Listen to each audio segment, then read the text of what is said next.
Assalamualaikum warahmatullahi wabarakatuh.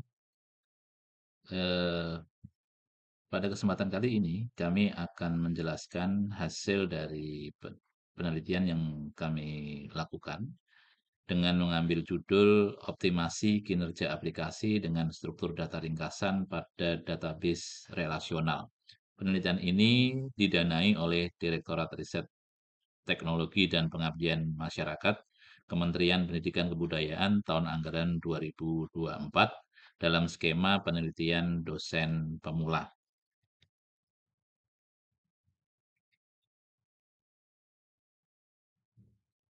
Latar belakang dari penelitian yang kami lakukan, bahwasannya relational database management system saat ini masih mendominasi dalam pengelolaan aplikasi yang berkelanjutan karena skalabilitas dan kinerjanya yang masih handal. Seperti kita ketahui bahwa Relation Database Management System itu diantaranya ada Microsoft SQL Server, PostgreSQL, MariaDB, Oracle Database, dan MySQL. Sementara untuk not only SQL, ini ada MongoDB, Neo4j, Cassandra, dan masih ada contoh-contoh yang lain. Nah, pada penelitian ini kita akan membahas fokus di Relational Database Management System.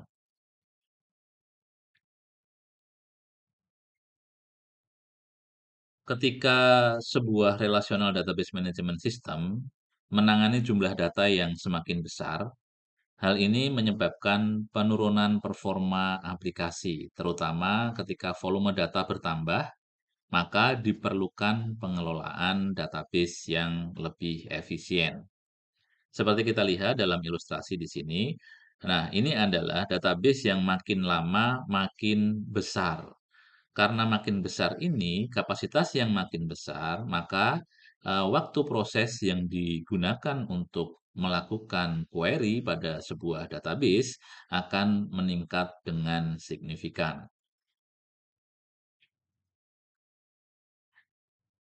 Pengelolaan database yang baik sangat diperlukan untuk menjaga performa tetap optimal.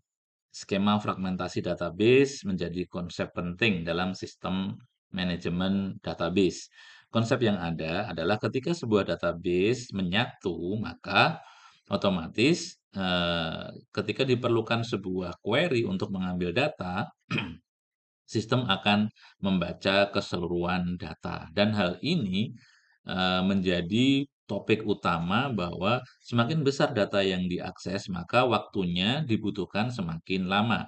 Nah, konsep fragmentasi ini sebenarnya sudah banyak dilakukan dengan cara mempartisi bagian-bagian tertentu dari sebuah RDBMS.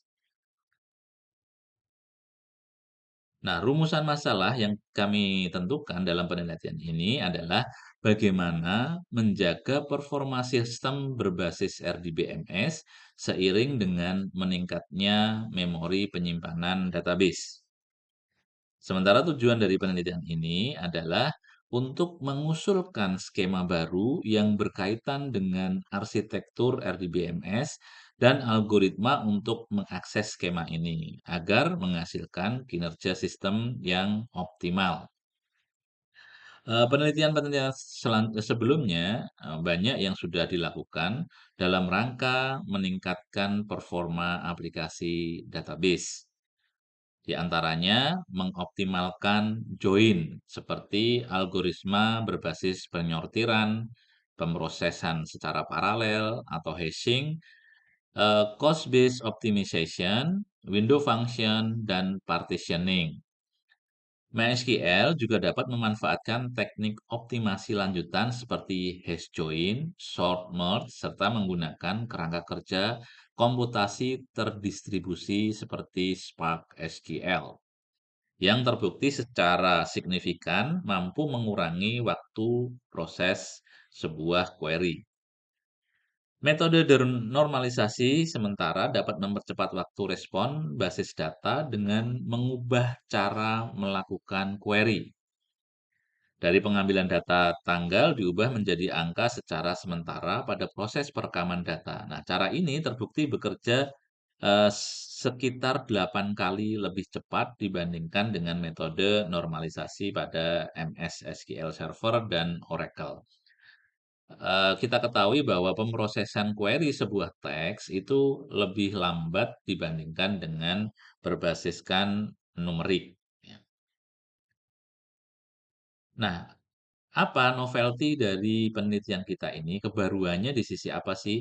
Nah, riset kami yang kita sampaikan kita lakukan pada kesempatan kali ini adalah menggunakan pendekatan yang berbeda, yaitu peningkatan performa melalui desain fisik pada sebuah database. Alih-alih pada algoritma pemrosesan, kemudian teknologi hardware yang mahal, maka kita lebih fokus pada bagaimana meningkatkan performa dalam database RDBMS melalui desain fisik yang kita rekayasa. Kami mengusulkan struktur tabel ringkasan untuk meningkatkan kecepatan akses terhadap kebutuhan informasi yang diambil dari perhitungan tabel transaksional. Roadmap penelitian ini yang pertama sekarang ini ya di tahun 2024, penelitian ini akan menjadi dasar bagi optimasi performa lebih lanjut. Harapan kami pada tahun 2026 kita akan dapat melakukan penelitian selanjutnya untuk mempercepat akses database yang tumbuh secara eksponensial. Kita pahami era saat ini adalah era yang biasa orang sebut dengan tsunami data-data yang luar biasa besar. Nah, karena proses komputasi semuanya dilakukan secara komputer atau tersimpan dalam database. Nah, riset selanjutnya bisa menggunakan penelitian ini bagaimana menyimpan data sementara untuk memori, mempercepat waktu respon aplikasi. Jadi, di samping prototipe kita yang mau kita lakukan mendesain secara fisik, maka, di kemudian hari roadmap dari penelitian ini di samping menyimpan fisik, untuk mempercepat akses, dilakukan penyimpanan melalui memori sementara.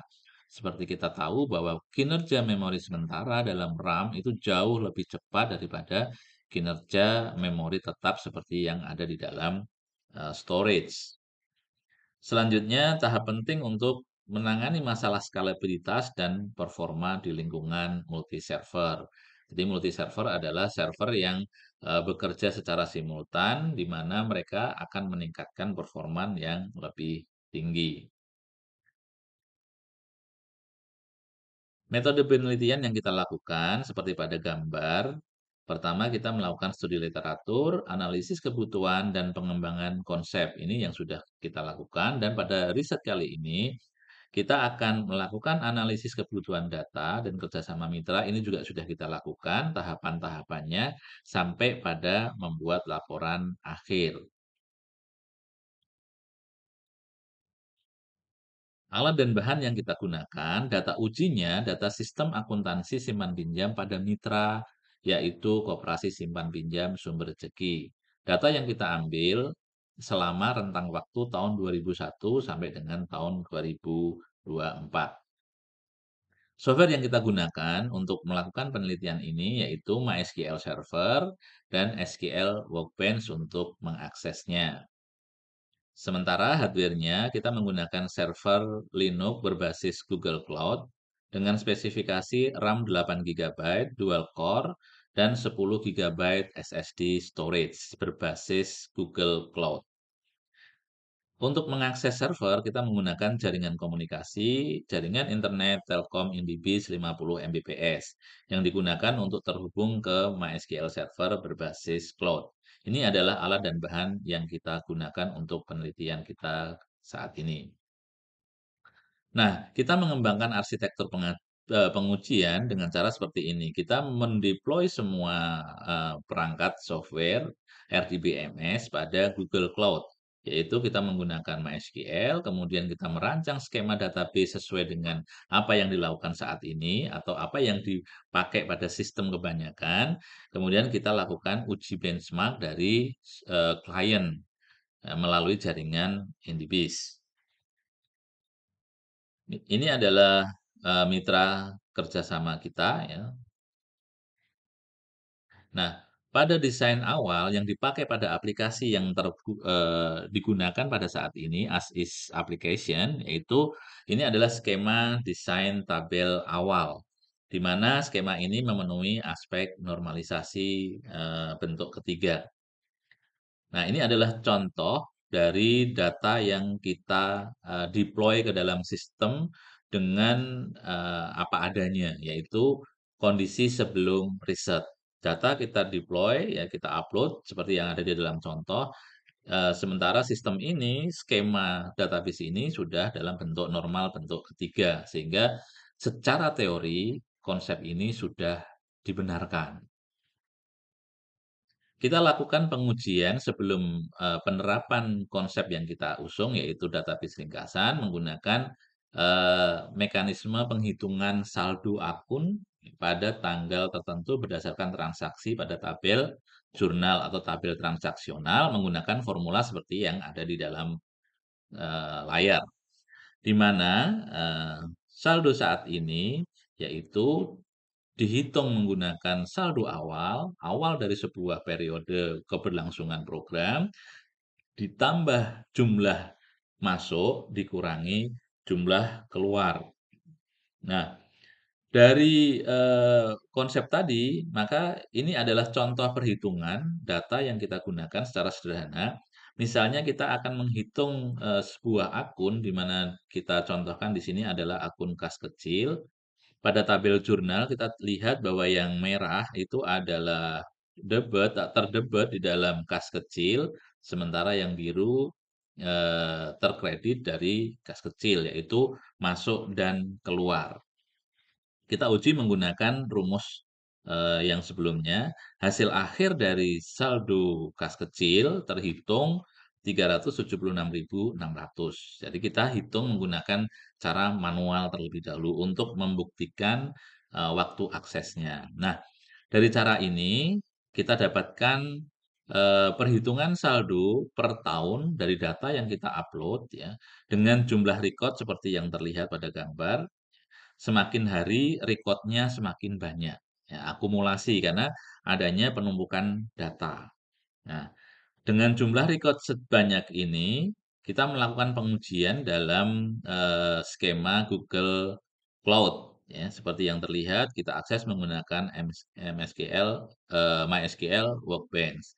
Nah, waktu yang kita hasilkan dari konsep desain database yang lama, yang sudah memenuhi kriteria normal ketiga, maka kita dapatkan waktu akses untuk menghitung saldo tadi ketika jumlah record-nya masih di angka 1.500 sekian, waktu prosesnya 0,031 detik.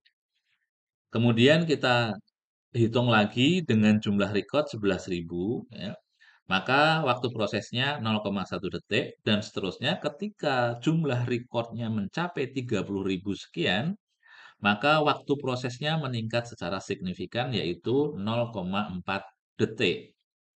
Ya, seperti yang terlihat pada grafik, ini menandakan, kesimpulannya adalah semakin banyak data tersimpan dalam sebuah tabel, storage di dalam, RDBMS, waktu aksesnya dengan menggunakan algoritma yang sama ya, waktu aksesnya meningkat secara signifikan, seperti yang terlihat pada gambar, oke ya.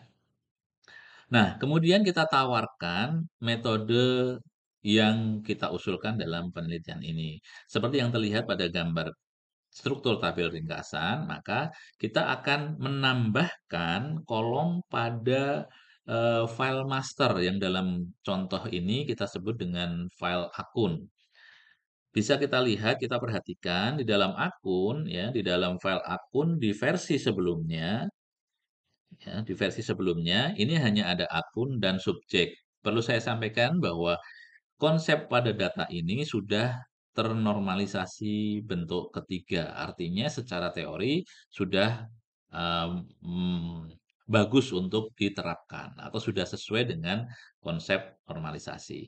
Nah, sementara pada desain tabel yang kita usulkan, yaitu desain tabel ringkasan, maka kita tambahkan kolom-kolom untuk menampung ringkasan perhitungan dari tabel transaksional, yang dalam kasus ini tabel transaksional kita sebut dengan nama jurnal, ya. Perbedaannya ada di mana? Perhatikan di tabel akun di metode sebelumnya, dia hanya ada 2 field. Sementara di tabel akun yang kita usulkan, kita tambahkan kolom-kolom bulan untuk menampung akumulasi perhitungan dari tabel jurnal. Oke.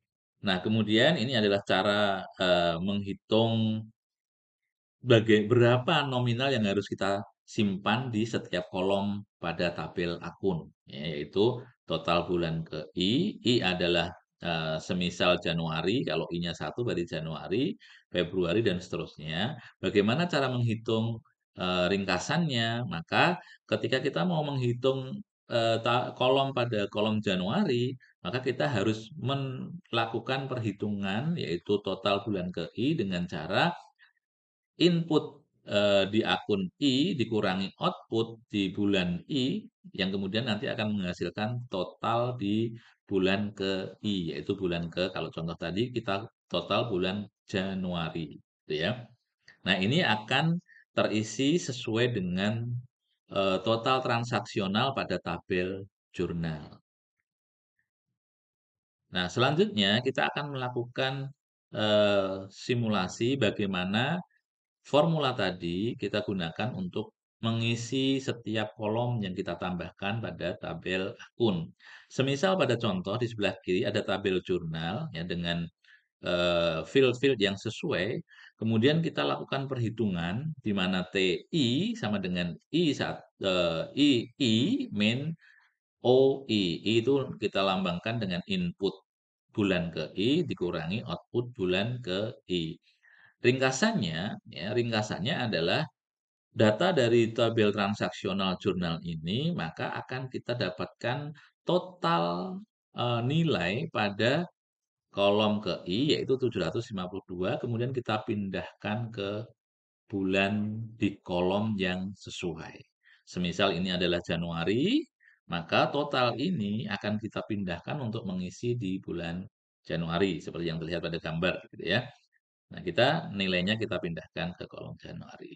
Dan seterusnya untuk setiap akun dan seluruh kolom sampai bulan Desember. Dengan cara ini, setiap kolom dalam bulan tabel tadi memberikan representasi yang akurat dari total transaksi yang terjadi pada bulan tersebut. Nah, lalu bagaimana kalau kemudian terjadi pergantian tahun? Nah, konsepnya seperti ini. Ini adalah tabel akun dan jurnal, yaitu tabel master dan tabel transaksional dengan konsep ringkasan yang saya jelaskan sebelumnya. Jika kemudian periode aktifnya adalah tahun 2023, maka kita akan melakukan periode tahunan pergantian. Yaitu ketika program sudah masuk pada bulan Desember tahun 2023, maka akan, kita lakukan perubahan struktur. Nah, maka yang semula tabelnya bernama akun, akan kita ganti dengan nama akun 2023. Dan jurnal akan kita ganti dengan jurnal 2023. Nah, ini akan menjadi periode yang sudah terlewat. Sementara tabel yang aslinya di sini ya akan menjadi struktur tabel yang aktif, di mana pengaksesan eh, data secara langsung terjadi ada di dalam tabel periode aktif. Sementara tabel di periode lewat sudah tidak diakses lagi untuk menyimpan ataupun apa namanya mengedit data secara real time. Jadi akan digunakan sebagai ringkasan saja. Nah, konsep ini akan mempercepat atau mengurangi waktu proses karena sudah terpartisi per tahun. Nah, kita contohkan di sini bagaimana cara mengganti saldo akhir dari setiap penggantian tahun. Misalnya di tabel akun tadi ya, ini per 31 Desember, maka saldo akhir ya, Perhatikan bahwa saldo awal adalah representasi dari saldo akhir tahun sebelumnya. Nah, kita lihat contohnya di sini saldo akhir tahun 2023, ya, maka cara menghitungnya untuk menentukan kolom akhir adalah akhir sama dengan awal tuh ini ya, saldo awal ditambah jumlah dari total akumulasi setiap bulan ya. Jadi akumulasi total I di mana I sama dengan 1 sampai 12 ya, ditambahkan dengan awal maka akan menghasilkan saldo akhir. Nah, seperti ini ilustrasi cara menghitungnya. Nah, kemudian kita akan ubah yang sudah berganti akan menjadi tabel akun 2023 seperti yang ada di dalam gambar dan kita akan membuat tabel baru yaitu tabel akun atau dalam konsep ini disebut tabel master, yaitu tabel akun dengan Januari, Februari dan seterusnya masih kosong. Kemudian awalnya kita isi dengan saldo akhir di tahun sebelumnya. Sehingga setiap ganti tahun baru maka kolom awal adalah isi dari kolom akhir tahun sebelumnya. Itu konsep pergantian periode yang kita bahas di struktur tabel ringkasan kali ini. Nah, ini akan menjadi tanggal 1 Januari 2024. Kemudian kita akan menguji ya, skema yang sudah kita buat ya, menggunakan algoritma perhitungan saldo yang kita sesuaikan ya, dengan sesuaikan karena struktur datanya sudah berubah, maka algoritmanya kita sesuaikan lagi. Nah, kita akan membangun dengan konsep yang seperti ini. Jadi, ini adalah contoh struktur data ringkasan di mana data-data tahun yang lalu sudah kita simpan rapi ya, sesuai dengan periodenya dan ini adalah periode berjalannya ya. Ini adalah struktur data yang merupakan ringkasan dari tahun-tahun yang sudah lewat. Hasil pengujiannya kita lakukan menggunakan SQL Workbench dengan menggunakan saldo akun.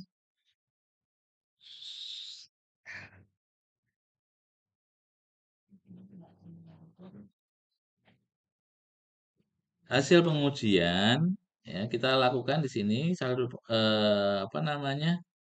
eh, dengan memanfaatkan algoritma tadi, ini adalah hasil dengan metode baru. Dengan jumlah record yang sama, kita perhatikan bahwa waktu prosesnya itu stabil di angka 0,0 detik, 0,03, 0,04 dan seterusnya. Meskipun jumlah recordnya bertambah. Nah, ini membuktikan bahwa struktur tabel ringkasan yang kita buat itu mampu menjawab permasalahan riset yang ada. Nah, kesimpulannya bahwa yang pertama, penerapan desain tabel ringkasan dalam sistem basis data terbukti meningkatkan efisiensi kinerja secara signifikan dibandingkan dengan penggunaan tabel biasa. Hasil uji coba menunjukkan bahwa penggunaan tabel ringkasan secara konsisten mengurangi waktu pemrosesan data, terutama pada volume transaksi yang besar. Dengan efisiensi yang mencapai lebih dari 90%, pada jumlah record yang tinggi, metode ini memungkinkan sistem tetap responsif dan stabil dalam menangani transaksi dalam skala besar. Saran penelitian selanjutnya, desain tabel ringkasan sebaiknya diimplementasikan dalam sistem yang menangani transaksi dengan volume data yang terus berkembang. Penggunaan partisi data berdasarkan periode waktu, yaitu tahunan atau bulanan, juga disarankan untuk mengoptimalkan pengelolaan data dan memudahkan proses backup.